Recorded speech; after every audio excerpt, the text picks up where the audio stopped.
China eastern airlines की परवाज़ MU9640 जो Thailand के शहर चियांग माई से रवाना हुई थी, बुध के रोज़ चीन के जनूब मगरबी सूबा यूनान के दारुल हुकूमत कुनमिंग के कुनमिंग चांगशुई के बैनुल-अक़वामी हवाई अड्डे पर उतरी।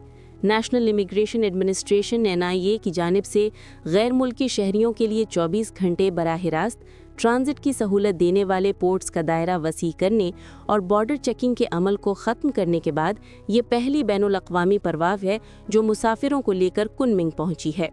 इस नई पॉलिसी से ट्रांजिट के तरीक़ेकार में नुमाया आसानी पैदा हुई है और अहल मुसाफिरों के लिए ट्रांजिट का वक्त तकरीबन 40 मिनट कम हो गया है। जनूबी कोरिया के मुसाफिर कोन गो रिक, जो सिर्फ 5 दिन कबल कुनमिंग के रास्ते थाईलैंड गए थे और उस वक्त निस्बतन पेचीदा एग्जिट प्रोसीजर से गुजरे, उन्होंने वापसी के सफ़र में इस नई सहूलत से फ़ायदा उठाया है। चीन के ताज़ा इक़दाम के तहत तियानजिन, नानजिंग, छोंगछिंग और दीगर शहरों के 10 बैनुल-अक़वामी हवाई अड्डे भी इस फहरिस्त में शामिल किए गए हैं, जहां गैर मुल्की शहरियों को बॉर्डर चेकिंग के बगैर 24 घंटे बराह-ए-रास्त ट्रांजिट की सहूलत हासिल है। इस इक़दाम का मकसद अंदरूनी व बैरूनी मुल्क के तमाम मुसाफिरों की आमद व रफ्त को मज़ीद सहल बनाना है।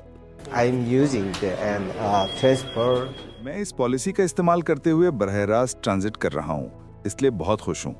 शायद मैं अपने मामले में बराह रास्त ट्रांजिट सिस्टम का ही इस्तेमाल करूँगा। इससे मुंतकली में वक्त कम लगता है।